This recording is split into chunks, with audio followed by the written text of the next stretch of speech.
Welcome back. Austin Mayor Steve Adler is joining us this midday for his weekly visit, Mondays with the Mayor. Good morning to you, Mayor. Good to be back. Thank you. Yeah, so let's first start off talking about this Fox News report that came out last week. It was a busy week for you, but amidst everything going on, there was this Fox News report talking about you being detained along with the mayor of New York City while you guys were visiting the border. Tell us about that. I think I must have gotten caught in the crossfire of some pretty national media stories. Absolutely not true.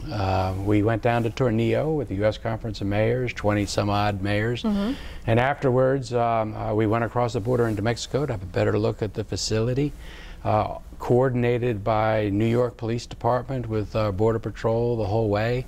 They handled all those conversations. We visited with the United States agents as we were crossing into Mexico at the international crossing.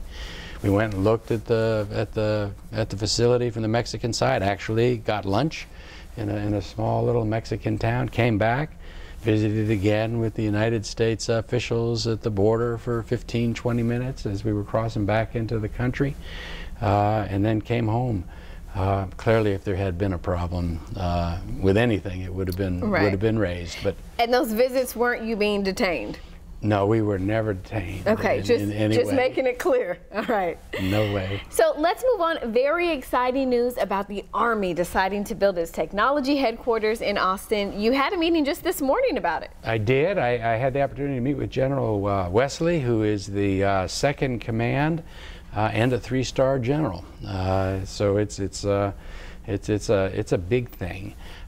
This is the part of the Army that's been charged with looking forward, with being innovative.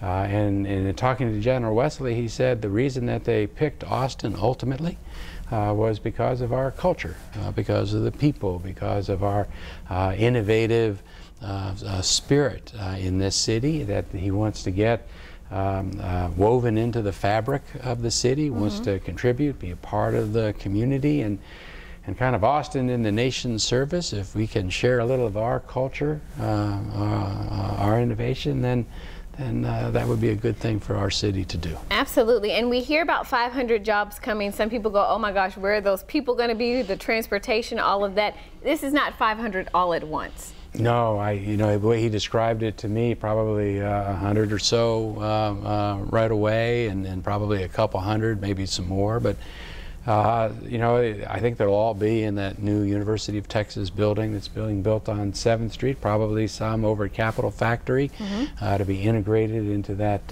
innovative ecosystem.